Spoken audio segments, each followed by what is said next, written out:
that Russia and its president Vladimir Putin is winning this war. But digging deeper and considering tactics, strategy, momentum, morale, efficiency, economic conditions, and the countless other factors that influence the outcome of any conflict, a different picture emerges for many observers, one where Kyiv is in the ascendancy and Moscow is stuck in the mud.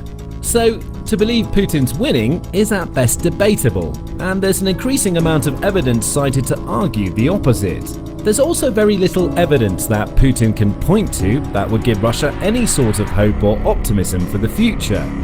Yes, the country has made some territorial gains of late, estimated in the range of a few hundred square miles over the summer of 2025, but not in any great or game-changing amounts. Many of its victories are short-lived, and Ukraine is digging in and defending valiantly in the locations that matter most. So, while Russia may claim the odd sliver of muddy ground or abandoned settlement here and there, it's still struggling to make the kinds of gains it needs to actually impact the flow of the war. The clearest example of this can be seen in and around the city of Pokrovsk in the Donetsk region, with strong links deeper into Ukraine that allowed troops, vehicles and supplies to flow in and out quite efficiently. Because of this strategic importance, Pokrovsk has been a major target for Russian forces for quite some time. In fact, it's been almost a year since the first Russian soldiers approached the city, and they've been trying to capture it ever since, failing time after time. The Kremlin has thrown everything it has at this place. It's used assault groups, drones, tanks. It's even sent Russian soldiers into the city disguised as civilians in a desperate attempt to take over Pokrovsk from within. Nothing has worked. Even when Russian forces decided to push in a different direction and attempt to encircle the city, heading north to capture surrounding towns and villages, and at one point breaking Ukraine's defensive lines near the city of Dobropilya, the move eventually fell flat. Ukraine simply dispatched some of its strongest units, like battalions from the 93rd Mechanized Brigade and the Azov Corps, to the area, and by the end of August, most of the Russians had been cleared out, with the front line stabilized yet again. So, despite numerous headlines and media reports over recent months suggesting that Pokrovsk was about to fall, the city remains in Ukraine's hands for now. It may fall eventually, of course, especially if the Russians continue to target it so heavily and pour increasing amounts of resources into its capture. But the very fact that capturing a single city has seemed like such an impossible mission for the Russians show how weak the country really is right now. With all its military might, all its astonishing defense spending, all its manpower, resources and vast supplies of bombs, missiles, drones, armor and artillery, it should be able to capture one frontline city.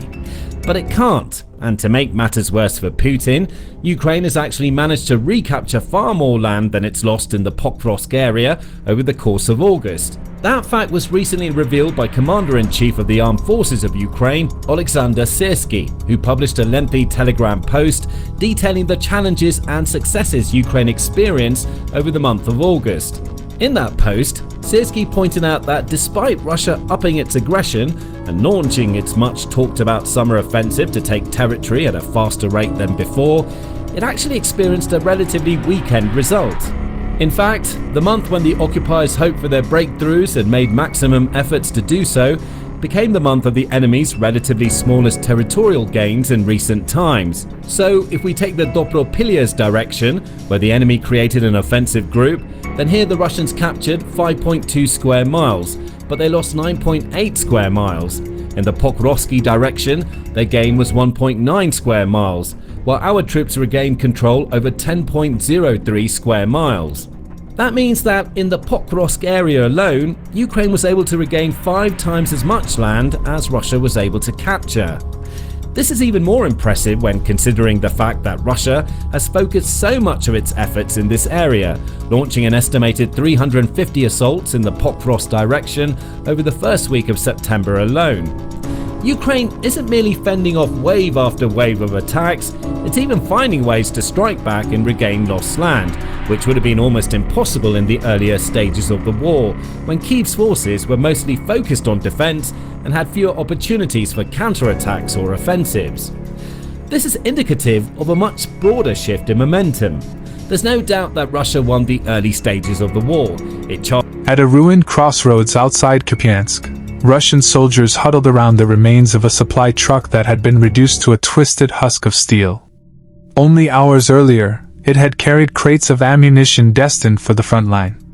But Ukraine's drones, silent, precise, and unrelenting, had intercepted it. With one strike, the entire convoy erupted in flames. Charred earth stretched across the highway, black smoke rising like a funeral pyre. "Where are the reinforcements?"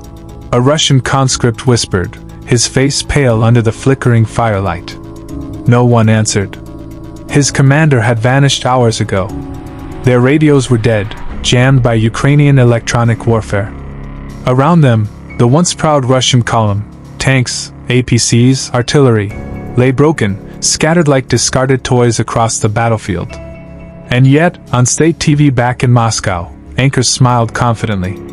They boasted about new victories, about Russia's so-called unstoppable advances. "Our troops are pushing forward," they declared. "Victory is near." But the soldiers stranded in Ukraine knew better. Their reality was different. No food, no fuel, no air cover, and the constant buzz of Ukrainian drones overhead. This was the gap between propaganda and truth, the very gap Putin never wanted the world to see. And now, that truth was exploding into the open. In Kiev, Ukrainian commanders watched the battlefield unfold like a chessboard. Every Russian move, every convoy, every shift in artillery was tracked in real time through satellite imagery, drone reconnaissance, and Western intelligence. It wasn't luck, it was calculation.